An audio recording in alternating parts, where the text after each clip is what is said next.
بسم الله الرحمن الرحيم. ازيكم يا حبايب قلب؟ عاملين ايه؟ ان شاء الله تكونوا بخير وسلام يا رب. النهارده هنعمل لكم بقى الكبده الحلوه اللي انتوا شايفينها دي. شايفين يا جماعه اهي، طيبه وجوسي وطريه، والصوص ده بنغمس بيه قبل الكبده نفسها.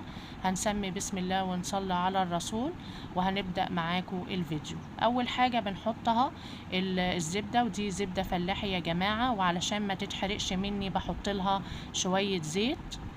وبعد كده هقول لكم دلوقتي انا هعمل معاكم الكبده. هي كبده بلدي بس انا كنت حطاها في الفريزر فاتجمدت معايا، بقت حته واحده زي ما انتوا شايفين كده. فانا الفكره دي جات لي ان انا اعمل لكم الفيديو ده بحيث اوريكم ازاي تستعملي الكبده دي لما تتجمد معاكي حته واحده كده.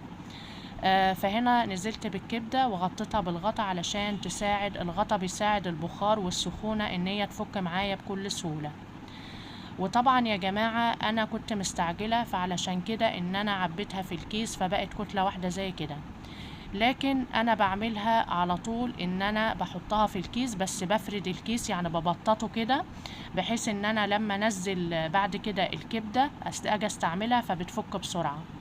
فانا طبعا كنت في يعني كنا مشغولين وكده بحاجات تانية، فطبعا حطيتها بسرعة فبقت كتلة واحدة زي كده. فالفيديو ده قلت اعمله لكم علشان تستفيدوا ازاي، عشان في ناس بتقولك لما تكون كتلة واحدة بتروحي فكها مثلا قبليها بيوم على الرف، وده يا جماعة غلط جدا. انت كده بتفقدي القيمة الغذائية بتاعتها والفيتامينات، علشان طبعا هي لما بتفك بتنزل الدم بتاعها. وطبعا الفايدة في الكبدة البلدي دي يا جماعة اللي هو الدم بتاعها سبحان الله، فلازما ما تفكهاش قبليها بيوم.